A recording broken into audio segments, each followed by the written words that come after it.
आज डेट है 22 अप्रैल। आप देख रहे हो कि हम लोग का ट्रेडिंग तो क्लोज हो चुका है क्योंकि एक्चुअल टारगेट हिट हुआ है, बट ये दो ब्रोकर का आप देख लो कि मतलब इनका एसएल हिट हो गया, धन और फायर्स जो है वो टारगेट हिट हो चुके हैं। तो चार्ट के अकॉर्डिंग तो टारगेट ही है,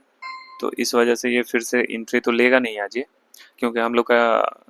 अगर टारगेट हिट हो जाता है ना उसके बाद वो सेकेंड एंट्री लेगा ही नहीं वो। लेकिन समझ में नहीं आया कि मतलब फायर्स में और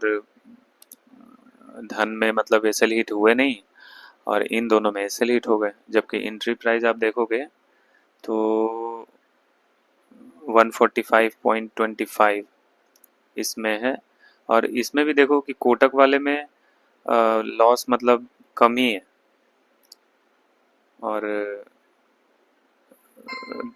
शून्य वाले में लॉस जो है ज़्यादा ज़्यादा है। इसमें 145 कितना था, इसमें कितना है देखो, इसमें भी 145.50 है। अब बताओ, देखो आप ये भी चेक कर लो,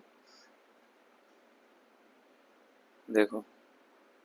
इसमें भी स्टॉप लॉस टारगेट सब कुछ सेम है, ठीक है। अब मैं दिखाता हूँ दूसरे वाले का, पता नहीं क्या हो गया, मतलब इसमें किसको कहा जाए, एल्गो का प्रॉब्लम है, एल्गो टेस्ट वाले का प्रॉब्लम है कि देखो ये भी 145, मतलब कुछ पैसे का डिफरेंस है एंट्री में, ऐसा भी नहीं है कि बहुत बड़ा डिफरेंस है, लेकिन फिर भी देखो कि इसमें भी स्टॉप लॉस और ट्रेलिंग एसएल बिल्कुल सेम है, सब कुछ सेम है, स्ट्रैटेजी दोनों सेम है, फिर भी पता नहीं क्या मतलब, ये दो अकाउंट में टारगेट हिट हुए और दो में ये तो ट्रेलिंग एसएल हिट हुआ है, ये जो है वो एसएल हिट हुआ है, पता नहीं अब कैसे। इसमें एंट्री प्राइस में चेक करूं, इसमें देखो कि एंट्री प्राइस इसमें भी 145.85,